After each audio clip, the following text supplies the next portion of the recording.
Going back to what I was saying, yes. Battle Revolution is what we wanted Pokemon to look like, but that's not gonna happen anytime fucking soon. Or no, how we wanted Pokemon to move. The reason why people were mad because they were able to get away with like Battle Revolution having the same fucking sprites from Pokemon Stadium 2 and whatever else, and they were just polished them a little bit. And it polished them, and they were able to make the game look good. But they can't do that with the fucking newer ones. Yeah. This is why, like, when I heard unions were finally being made in fucking Japan, I'm like, wait, they didn't have you. You have no idea how behind Japan really is. For fuck's sakes, they were still using Microsoft Excel to make most of the new anime we were watching. No, they're not. They were using Windows 98. No. Yes, they still were. No. For fuck's sakes, they were using fax machines. That changed during COVID. They had to upgrade. And why do you think a lot of problems are arising now? Because of the new technology that Japanese people don't know how to do. They have laptops and they have new smartphones, but they don't have anything like new computers. Yes, they just started using them last year, and it's kind of causing a few problems. I'm just hoping they.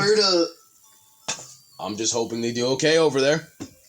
Anyways, for example, I recommend a normal type or electric type because they have few type matches up. Yes. Birdo. Oh yeah, so I personally use Pokemon with a fewer weak aspects. For example, electric type, normal or electric type Pokemon because they have few type matches up.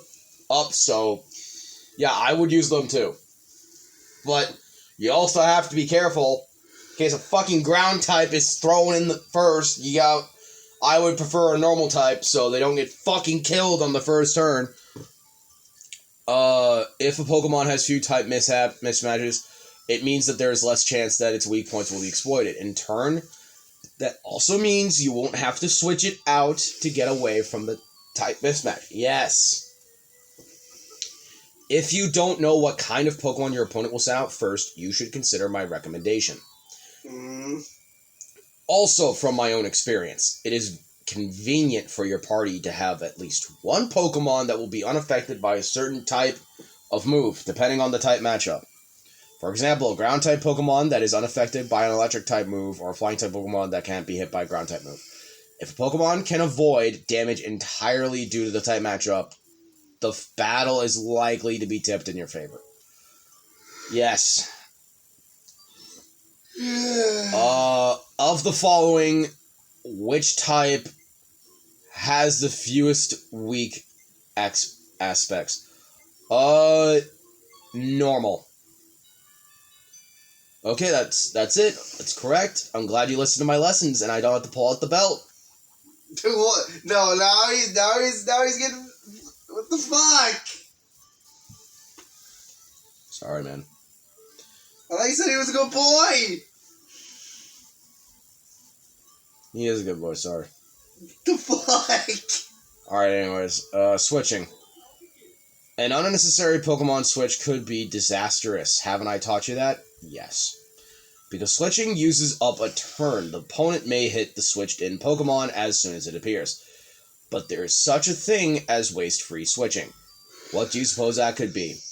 For instance, when you frickin' switch out a Pokemon and they die after you send them out.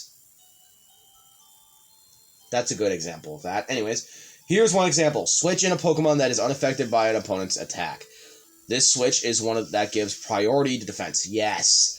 Try the scenario. Let's say your opponent sends out a ground-type Dugtrio. It's highly likely this Pokemon will know powerful ground-type moves such as Earthquake and Magnitude.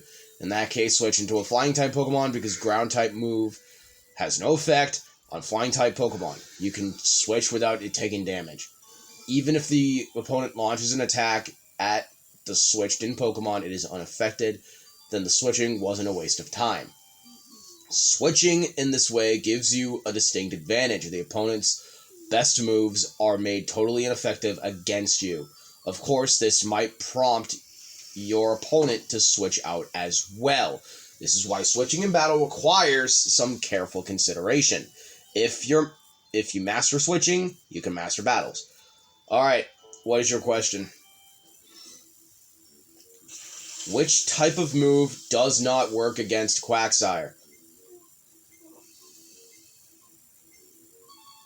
Electric. Okay, that's it. I'm glad you listened to my lessons. Reading the situation. In battle, it is extremely important to be able to analyze both your Pokemon's situation and that of your opponent's Pokemon. Let me explain what I mean in detail. If a Psychic-type Alakazam uses Psychic-type move Psychic, the move's power is multiplied by 1.5. Not only that, its special attack stat is high. Psychic-type moves should make your Pokemon a tough customer indeed. That is the expected conclusion. However, that assumption could come back to haunt you. For example, what if the opponent were a normal type Blissey? Everyone knows the pain of fighting against a fucking Blissey, dude. Everyone knows that fucking pain. Oh. The type matchup against Blissey is neither good nor bad. The problem lies with the Pokemon's stats. Do you know Blissey's stats? Well, its special defense is high, its defense is very low. Though Alakazam is good at Psychic-type moves, they will do little damage against Blissey. Rather than the special attack Psychic, the physical attack Headbutt should be able to inflict more damage. This is why you must consider the stats of the opposing Pokemon along with the type matchups in battle. Okay, what is your question, Earl? If the opponent is Blissey, which move will inflict the most damage? Oh.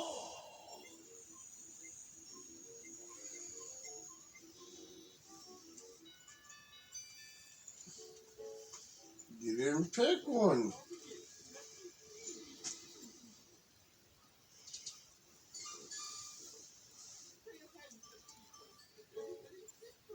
Very, very simple.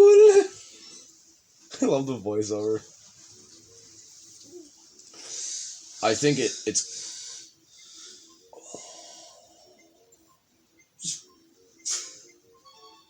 Metal Claw, okay. Yep, that's it. Holding an item. This is introduced in this generation. And it will be forever good. Gen 9 kind of fucked over items because given they fucking limited the amount of items you can have. God damn it, Pokemon. You do know that... We added new items, though. Yes, I know. But, again, most of the items are situational.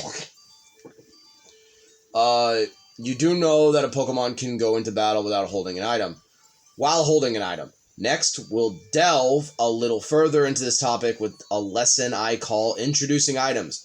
I will teach you how to battle by combining moves and items. Combining moves and items, what could this mean? If a Pokemon is holding a Poison Cure or a Paralysis Cure, it will automatically use that item during battle to heal itself of poison or paralysis. I suggest that you deliberately combine such items with certain moves. Take, for example, the Dragon-type move, Outrage. Although it is powerful, the user becomes confused after 2 to 3 turns.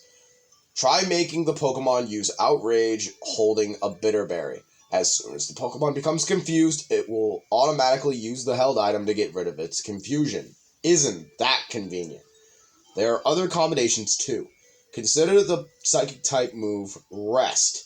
If you were to equip a Pokemon that knows this move with a Mint Berry in advance, when it falls asleep, its HP will be restored and any status problems eliminated. Then it will use a Mint Berry to wake up. So instead of having to wait 2 turns, it will be ready to battle right away. Yeah, this can be fucking scary, especially when you have a...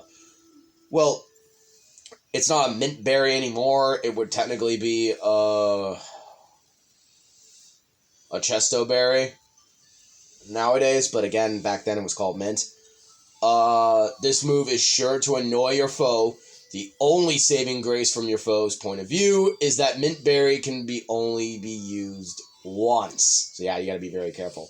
Under Stadium rules, your party Pokemon are not allowed to hold the same kind of items. The hold items must all be different. Therefore, you should carefully consider the combination of items in Pokemon.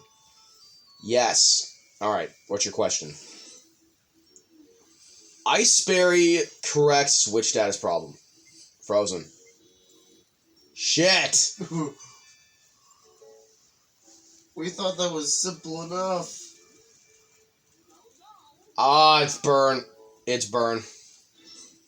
Or did he change it? This is ice. Yay. Alright, see you next time where I finish off this and start the quiz. See you guys later. Peace, stay crispy. Bye, everyone.